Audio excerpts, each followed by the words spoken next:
o verdadeiro país desenvolvido. Uma descoberta brasileira feita por um jovem finlandês. Na Finlândia, uma temperatura superior a 35 graus Celsius é suficiente para desencadear um estado de emergência nacional. O metropolitano para, as escolas fecham e as pessoas mal querem sair de casa. Para alguém como eu, a temperatura de 39 graus Celsius no Brasil parecia um inferno na Terra. No entanto, o que testemunhei pessoalmente ao chegar ao Brasil foi um mundo totalmente diferente. As minhas experiências durante esta semana pareceram um conto de magia para os meus amigos finlandeses, algo inacreditável. A minha família não acreditou nas minhas palavras e os meus amigos até suspeitaram que os meus vídeos eram falsificados. Mas eu vi com os meus próprios olhos. A bondade do funcionário da lanchonete que entregava uma bebida gelada a um entregador suado. A gentileza de um carioca que ajudava um estrangeiro pedido na estação de metrô e o incrível sistema social que tornava tudo isso possível. O Brasil não é apenas um país que superou o calor brutal, é um país que aprendeu a coexistir com ele. E o segredo por trás disso é mais comovente do que se pode imaginar. Talvez seja difícil de acreditar, mas tudo isso aconteceu de verdade. Permitam que eu, este jovem finlandês, vos conte o que é o verdadeiro país desenvolvido que descobri no Brasil. Se puderem subscrever o canal e deixar o vosso like, isso dá-me uma grande força. Olá a todos, sou Marcos, um estudante de 23 anos a cursar Engenharia Ambiental na Universidade de Helsinki, na Finlândia. Eu costumo gerir um canal de vídeos chamado Chrome, onde apresento a cultura asiática sob a perspectiva de um nórdico. A oportunidade para visitar o Brasil desta vez foi um pouco especial. Isso porque, no verão passado, a Finlândia foi atingida por uma onda de calor. Na altura, o meu país entrou em pânico, com temperaturas que mal chegaram aos 25 graus Celsius. Como a grande maioria das casas não tem ar-condicionado, as pessoas refugiaram-se nos centros comerciais e nas bibliotecas, chegando até a suspender os transportes públicos. Foi então que me surgiu uma pergunta: como é que as pessoas vivem em países ainda mais quentes? Senti-me especialmente atraído pelo Brasil, pois ouvi dizer que as temperaturas de verão ultrapassam os 35 graus Celsius, uma temperatura inimaginável para um finlandês. Decidi então ir experimentar por mim mesmo. Desde o momento em que aterrei no Aeroporto Internacional do Galeão, as minhas suposições começaram a ser totalmente derrubadas. Embora a aplicação meteorológica no meu smartphone indicasse 38 graus Celsius, o interior do aeroporto estava tão fresco como a primavera finlandesa. No início, pensei que seria apenas um equipamento especial do aeroporto, mas o que me surpreendeu foi a aparência dos funcionários. Quer fossem os balcões de check-in, o pessoal do Centro de Informações Turísticas ou até mesmo os trabalhadores no pátio, ninguém estava a suar.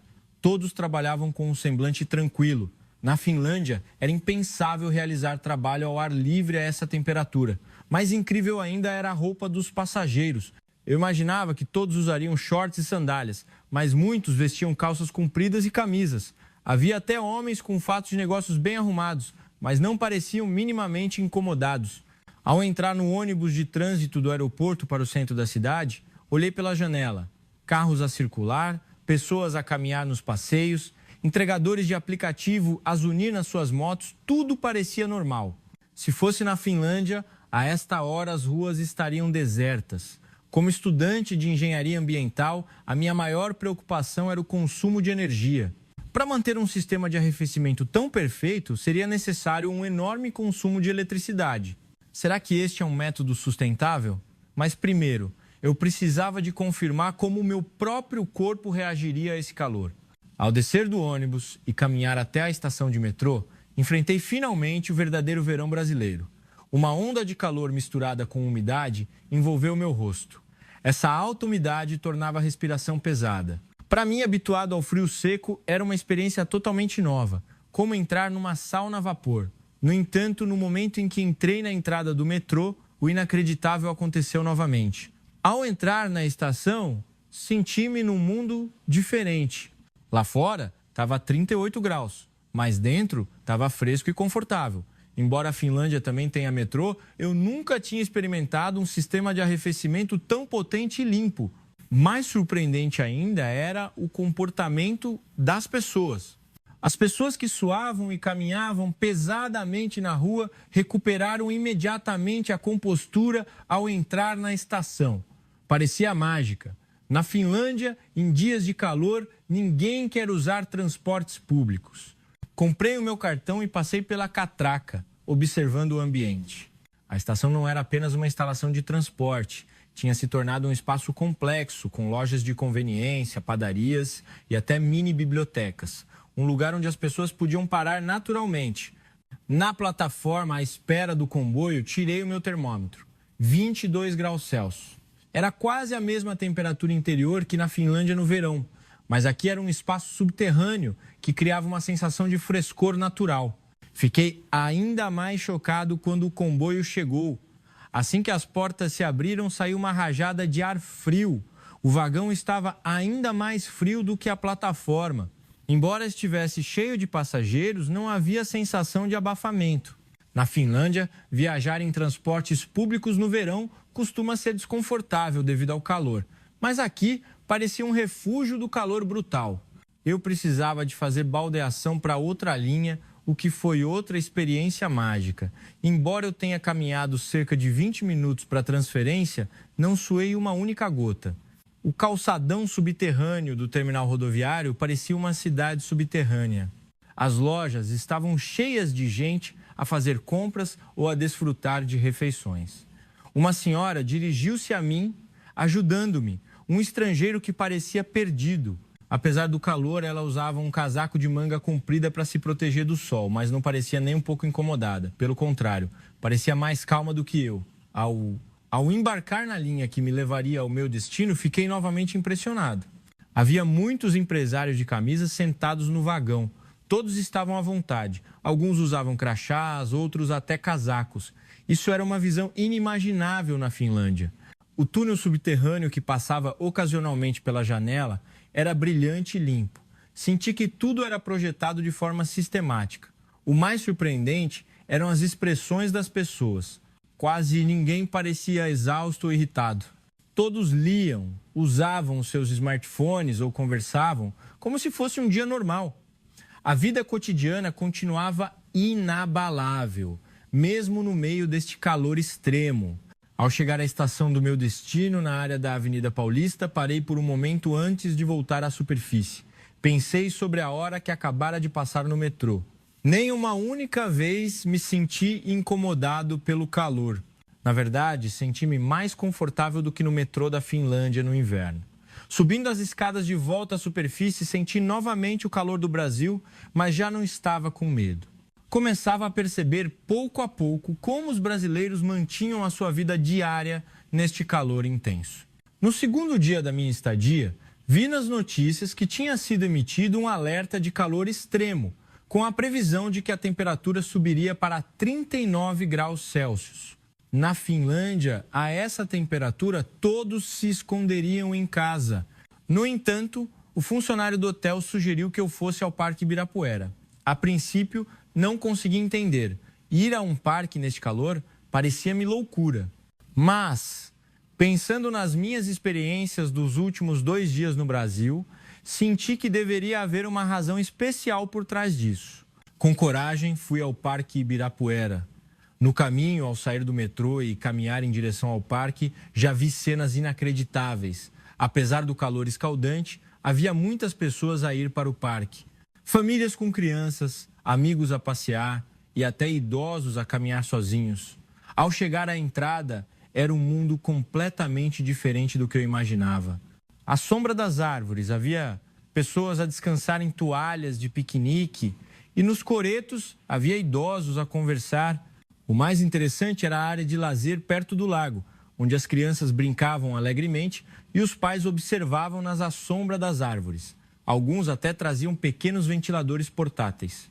Na Finlândia, era impensável deixar as crianças brincar ao ar livre num dia tão quente.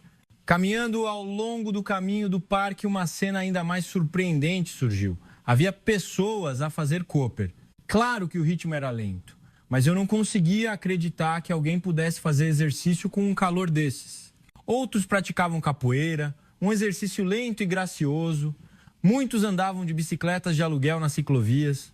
Vi famílias inteiras a desfrutar de um passeio. O pai a liderar o caminho e a mãe a pedalar lentamente atrás, de olho nos filhos. O que mais me impressionou foram os itens que as pessoas carregavam: ventiladores portáteis, toalhas geladas, garrafas térmicas com água de coco, guarda-sóis, chapéus. Elas usavam uma variedade de ferramentas para combater o calor. Essa preparação mostrava que, com as contramedidas certas, era possível desfrutar plenamente das atividades ao ar livre, mesmo no calor intenso. As instalações do parque também eram completas. Havia locais de descanso com sombra por toda parte e máquinas de venda automática. Nos banheiros públicos, havia lavatórios onde as pessoas lavavam o rosto para se refrescarem. Tive a oportunidade de conversar com uma família. O pai, em inglês, explicou-me que os brasileiros estão habituados a esse calor úmido desde pequenos. Por isso aprenderam a coexistir com o calor e não a fugir dele. O que me impressionou especialmente foi o facto de as pessoas mudarem o seu padrão de atividade de acordo com a hora do dia. Durante o dia, descansavam à sombra. Por volta das 17 horas, quando o sol começava a baixar, o número de pessoas a caminhar e a fazer exercício aumentava. Ao anoitecer, por volta das 18 horas, o verdadeiro espetáculo começou. Famílias a fazer piqueniques com coxinhas e pastéis entregues por aplicativo. Amigos a beber açaí ou sucos e a conversar. Jovens a praticar dança. O parque mostrava uma face totalmente diferente do dia. Quando o sol se pôs e a brisa começou a soprar, finalmente percebi: os brasileiros têm a sabedoria de evitar a parte mais quente do dia e de desfrutar do ar livre de manhã cedo ou depois do anoitecer. Na Finlândia, devido ao verão curto, as pessoas pensam que devem aproveitar ao máximo o dia. Mas no Brasil, eles dividiam o dia em segmentos, atribuindo atividades diferentes a cada um. Achei este método mais eficiente e saudável. Ao sair do parque, pensei em fazer uma chamada de vídeo para minha família na Finlândia. Eu tinha de lhes mostrar essa cena com os meus próprios olhos. De volta ao hotel, liguei-me imediatamente à Finlândia. Devido à diferença de fuso horário, era cerca de 13 horas lá. Os meus pais e o meu colega da universidade, Olaf, juntaram-se à chamada. Fiquei feliz por ver os rostos da minha família no ecrã, mas eles pareciam preocupados. A minha mãe foi a primeira a falar: vi nas notícias que o Brasil emitiu um alerta de calor. Estás bem? Comecei a descrever o que acabara de ver no Parque Ibirapuera. Mesmo com um calor de 39 graus Celsius, muitas pessoas estavam a fazer exercício ou a desfrutar de piqueniques no parque. No entanto, a reação foi mais cética do que eu esperava. O meu pai questionou primeiro: 39 graus é uma temperatura em que os humanos não conseguem fazer atividades ao ar livre. Há realmente assim tanta gente lá fora? Na Finlândia, se passar dos 35 graus, todos se escondem na sombra. Não consigo acreditar. O meu colega Olaf foi mais direto: Marcos, não estarás a exagerar? Não estarás a ser pago pelo Conselho de Turismo Brasileiro para fazer publicidade? Ele disse isto a brincar, pedindo-me para mostrar os vídeos.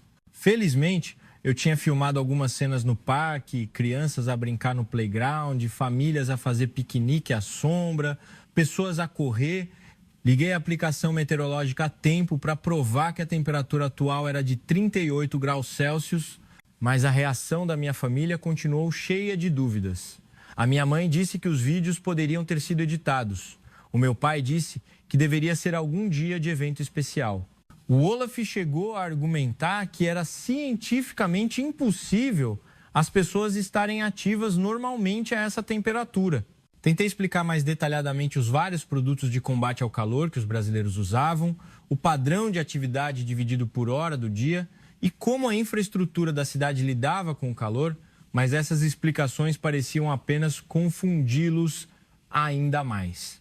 O que eles menos conseguiam aceitar foi o momento de emoção que eu descrevi. Quando mencionei a história do funcionário da lanchonete a cuidar do entregador, o Olaf riu-se, descartando-a. Isso é impossível. Uma instalação comercial não faria algo tão ineficiente. A minha mãe preocupou-se se o calor me tinha feito ter um julgamento anormal e disse-me para ir para um lugar fresco rapidamente ou para voltar para a Finlândia. Ela disse que essa temperatura era muito perigosa para um europeu. O meu pai, embora mais calmo, manteve-se cético, achando que, embora as diferenças climáticas e culturais existissem, o que eu vi poderia ser apenas uma área turística ou um lugar especial e não a imagem geral do Brasil. Uma frase do Olaf antes de terminar a chamada foi a que mais me incomodou. Vou ao Brasil no próximo verão para ver com os meus próprios olhos. Mas o tom dele era como se estivesse a planear desmascarar a minha mentira. Depois de desligar a chamada, senti-me um pouco deprimido sozinho. As experiências incríveis que tive nos últimos 2 dias não puderam convencer as pessoas em casa. Sentir-me duvidado, especialmente pelo cético Olaf, doeu. Mas, ao mesmo tempo, cresceu em mim uma convicção. O que eu tinha visto era real. A incrível adaptabilidade e o calor humano dos brasileiros existiam de fato. O desejo de partilhar essa experiência com mais pessoas tornou-se mais forte. Se eu publicasse o vídeo, muitas pessoas duvidariam, assim como os meus amigos. Por isso decidi que tinha de apresentar provas mais precisas e concretas. A partir do dia seguinte, decidi observar e registrar a cultura de verão brasileira de forma mais sistemática. Estimulado pela reação cética da minha família, como estudante de engenharia ambiental, decidi analisar a forma como o Brasil lida com o verão através de dados objetivos e de uma experiência de comparação sistemática para que os finlandeses pudessem entender. Primeiro, organizei as contramedidas finlandesas contra o calor. Na Finlândia, quando a temperatura ultrapassa os 35 graus Celsius, o procedimento normal é mover todas as atividades para dentro de casa, usar ventiladores ou ar-condicionado para arrefecer, evitar sair o máximo possível e, se necessário, sair apenas pelo tempo mínimo e voltar imediatamente. Em contraste, a abordagem brasileira é completamente diferente. Não é fugir do calor, mas sim tentar coexistir com ele. Então, planeei uma experiência que comparava diretamente os 2 métodos. No primeiro dia, passei o dia à maneira finlandesa. Liguei o ar-condicionado do quarto do hotel no máximo, saí apenas o mínimo necessário para comprar água no minimercado e voltei imediatamente para o quarto. Passei a maior parte do tempo fechado. O resultado foi o esperado. Embora o meu corpo estivesse fresco, era aborrecido e deprimente. Passar o dia inteiro trancado no hotel anulava o propósito de vir ao Brasil. Além disso, preocupava-me a conta da eletricidade por manter o ar-condicionado ligado o dia todo e sentia-me culpado por não ser amigo do ambiente. No segundo dia, desafiei o método brasileiro. Acordei às 6 da manhã e fui dar um passeio no Jardim Botânico, enquanto ainda estava fresco. Por volta das 10 horas, quando começou a aquecer, mudei-me para as vias subterrâneas ou shoppings. Passei a tarde nos corredores de ligação dos shoppings da zona e numa livraria. Das 15 horas às 17 horas, passei o tempo num café. Percebi por que é que os brasileiros ficam em cafés durante o calor. Não só é fresco, mas também é possível passar tempo produtivo, quer seja a ler ou a editar vídeos. Depois das 17 horas, recomecei as atividades ao ar livre. Caminhei pela cidade perto da Lapa. À noite, desfrutei de street food nas feiras noturnas. Depois do pôr do sol, a brisa soprava e era realmente fresco e confortável. O resultado da experiência de 2 dias foi claro. O método finlandês fez me sentir lento e sem energia o dia todo, mas o método brasileiro fez me sentir mais ativo e experienciar mais coisas. E o surpreendente foi que, em termos de energia física, o método brasileiro foi menos cansativo. Ao analisar as razões, surgiram vários fatores. A infraestrutura urbana brasileira foi projetada com o clima quente em mente. Metrô subterrâneo, calçadões, estações, cafés e shoppings estão interligados, permitindo várias atividades internas, mesmo durante o calor. A sabedoria da alocação de tempo, dividir o dia em 3 segmentos, ao ar livre de manhã cedo e à noite, e atividades internas durante o dia. Este método foi muito eficiente. A infraestrutura social era possível descansar em lojas de conveniência ou sentar em cafés. Os espaços públicos tinham amplas áreas de sombra e instalações de descanso. As pessoas não precisavam de preparar tudo individualmente. A mentalidade das pessoas não viam o calor extremo como um inimigo, mas sim como um parceiro com quem coexistir. Por isso, em vez de lutar contra o calor, encontraram uma forma de vida que harmonizava lazer e coexistência. Após a experiência, organizei os dados e surgiram resultados interessantes. Com o método finlandês, caminhei cerca de 5.000 passos por dia, mas com o método brasileiro, caminhei 2.000 passos. Mas o nível de fadiga era menor com o método brasileiro. Em termos de eficiência energética, o método brasileiro também foi superior. Em vez de cada pessoa ligar o ar-condicionado o dia todo no seu quarto de hotel, era mais eficiente partilhar o ar-condicionado das instalações públicas. O mais importante foi a qualidade de vida. O método brasileiro tinha uma vantagem esmagadora. Pude experimentar várias coisas, comer boa comida e ver belas paisagens com pessoas amáveis. Decidi resumir estes resultados e adicionar dados objetivos e experiências concretas para que os finlandeses também pudessem entender. Eu estava convencido de que a cultura de verão brasileira era realmente incrível. No meu último dia no Brasil, tive o momento mais comovente desta viagem. Não aconteceu numa tecnologia de ponta ou numa instalação perfeita, mas num canto muito comum do dia a dia. Enquanto caminhava por uma viela no bairro da Lapa, uma área histórica do Rio de Janeiro, senti-me tonto de repente. Pensei que me tinha habituado ao calor brasileiro ao longo dos dias, mas a umidade estava particularmente alta naquele dia e o meu corpo parecia não aguentar. Recostei-me num pilar do pórtico da rua para descansar um pouco. Nesse momento, uma idosa saiu de uma mercearia próxima e aproximou-se de mim. Ela perguntou-me algo em português misturado com um sotaque local. Embora eu não entendesse o conteúdo exato, senti que ela estava preocupada porque me via mal. Eu gesticulei que estava bem, mas a vovó não saiu. Ela tirou um lenço limpo e deu-mo. Em seguida, tirou um leque tradicional e começou a abanar-me. Para um estrangeiro que mal conseguia manter a compostura. As lágrimas quase vieram aos meus olhos naquele momento. A vovó falava lentamente, enquanto enxugava o suor da minha testa com o lenço. Aquele gesto natural e caloroso era como se estivesse a cuidar do seu próprio neto. Mesmo que o idioma fosse uma barreira, a sua intenção foi totalmente transmitida. Depois de um tempo, o dono da mercearia, que parecia ser um conhecido da vovó, também saiu. O tio perguntou-me em inglês simples se eu estava bem. Em seguida, voltou para a loja e trouxe uma garrafa de água mineral gelada, dando-uma sem aceitar dinheiro. O tio voltou novamente e trouxe uma pequena toalha, que molhou em água e gesticulou para eu colocar na nuca. Embora fosse um tratamento de primeiro socorro simples, senti o meu corpo arrefecer imediatamente. A vovó e o tio ficaram ao meu lado até eu recuperar totalmente. A vovó continuava a abanar-me e o tio vinha verificar o meu estado de vez em quando. Só quando viram que eu estava completamente recuperado é que mostraram uma expressão de alívio. Quando tentei agradecer, a vovó acenou com a mão, com uma expressão de que era o curso natural das coisas. O tio fez o mesmo, como se dissesse que não era nada de especial. Naquele momento, percebi. O que há de tão incrível no Brasil, que tenho visto nestes dias, não são apenas a tecnologia ou as instalações. O mais importante é o calor humano, o coração que se preocupa e ajuda o outro. O funcionário que deu a bebida ao entregador na lanchonete, a família gentil que encontrei no parque, as pessoas que ajudaram um perdido na estação de metrô, tudo estava ligado.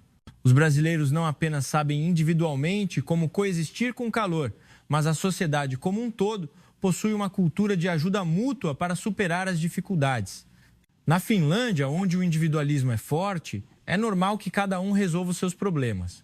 Mas no Brasil, toda a comunidade enfrenta as dificuldades em conjunto. Essa diferença faz com que a experiência do calor, mesmo com a mesma temperatura, seja completamente diferente. Despedi-me da vovó e do tio e no caminho de volta para o hotel pensei sobre o que é o verdadeiro país desenvolvido. A Finlândia é, inegavelmente, um país desenvolvido, mas essa cultura de ajuda mútua, espontânea entre os cidadãos não é tão comum nessa situação.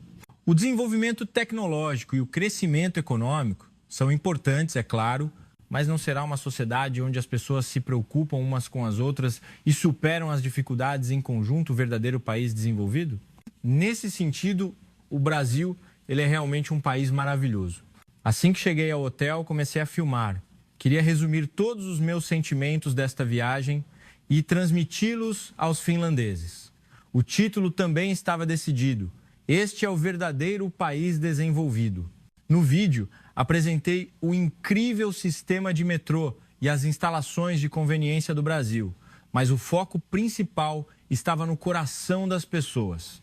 Queria transmitir que, perante a dificuldade do calor extremo, os brasileiros não a enfrentam sozinhos, mas sim em conjunto. Enquanto editava, revivi a semana. O que começou como uma mera curiosidade sobre como as pessoas vivem em países quentes, acabou por se tornar uma jornada para aprender o que é mais importante na vida. Já se passou uma semana desde que voltei para a Finlândia. Embora o clima fresco de Helsinki seja agradável, às vezes sinto que a semana no Brasil foi um sonho. No entanto, as provas de que as minhas experiências foram reais estão por toda parte. A primeira coisa que fiz foi carregar o vídeo intitulado "Este é o verdadeiro país desenvolvido" para o meu canal. A emoção voltou a surgir durante a edição. Ao ver as imagens gravadas no Brasil, o choque e a emoção daquele momento reviveram inabalavelmente. Um dia após o upload, o vídeo ultrapassou as 10.000 visualizações. Os comentários eram inúmeros e as reações variavam.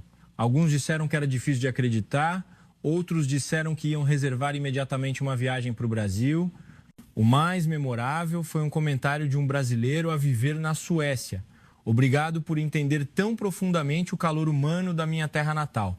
Ao ler este comentário, tive a certeza de que a emoção que senti no Brasil não era um exagero.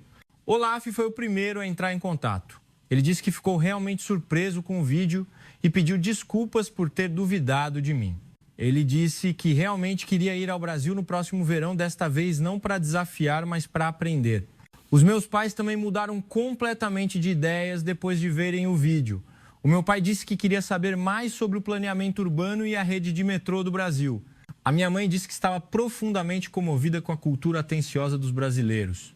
O mais inesperado foi o contato da Câmara Municipal de Helsinki.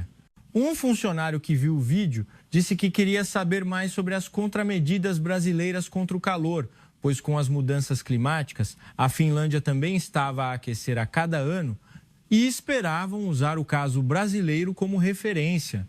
Na universidade, o professor de engenharia ambiental ofereceu-se para usar o meu vídeo como material didático para as aulas.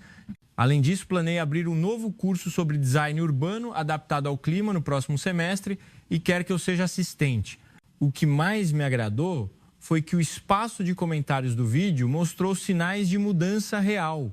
Houve notícias de que um café em Copenhaga, na Dinamarca, decidiu estender o seu horário de funcionamento no verão.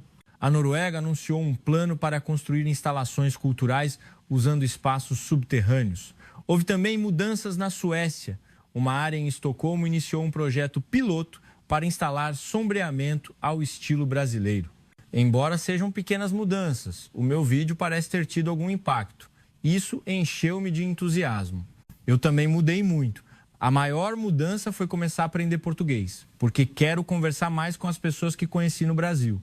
Especialmente, quero escrever uma carta para aquela vovó e para o tio da Lapa. Também faço comida brasileira com frequência. Encontrei um supermercado asiático em Helsinki e aprendi a fazer açaí e água de coco gelada. Descobri que comer comidas frescas no verão ajuda muito a superar o calor. O meu estilo de vida também mudou. O verão finlandês tem o fenômeno do sol da meia-noite. E a gestão do tempo é difícil, mas tentei adotar o método de alocação de tempo que aprendi no Brasil. Atividades ao ar livre de manhã cedo e à noite. E fazer outras coisas dentro de casa durante o dia. O mais importante foi a minha mudança de mentalidade em relação às pessoas. Esforcei-me para praticar na Finlândia o calor e o cuidado que experimentei no Brasil. Se vejo turistas com problemas na rua, ofereço-me para ajudar. Em dias quentes, preocupo-me com as pessoas ao meu redor. A direção do meu canal de vídeos também foi ligeiramente ajustada. Em vez de apenas apresentar a cultura asiática, desenvolveu-se para um canal que partilha sabedoria que se pode aprender mutuamente de diferentes culturas. A série sobre o Brasil teve uma ótima resposta, então planeio apresentar a cultura de adaptação climática de outros países. E a maior mudança é o plano para o próximo verão. Desta vez, não pretendo ir sozinho, mas sim com amigos. Olaf, claro, irá, e outros amigos dos países nórdicos também mostraram interesse. Será provavelmente um pequeno grupo de cerca de 10 pessoas. Desta vez, o meu objetivo é estudar mais sistematicamente as diferenças nas contramedidas contra o calor em diferentes cidades brasileiras, como Rio de Janeiro e São Paulo, e como o tradicional e o moderno se harmonizam. Enquanto escrevo este artigo, a minha semana no Brasil permanece viva. Essa experiência não mudou apenas a mim, mas também as pessoas ao meu redor e as ideias de muitos que assistiram ao vídeo. É uma mudança que, sem dúvida, vale a pena. O que aprendi de mais valioso no Brasil não foi tecnologia ou sistemas, mas sim o coração das pessoas. A sabedoria de não enfrentar as dificuldades sozinho, mas sim em conjunto. Essa cultura de ajuda mútua, chamada calor humano, é o verdadeiro avanço. Mesmo de volta à Finlândia, o verão caloroso e acolhedor do Brasil vive em mim com o desejo de partilhar esse calor com mais pessoas.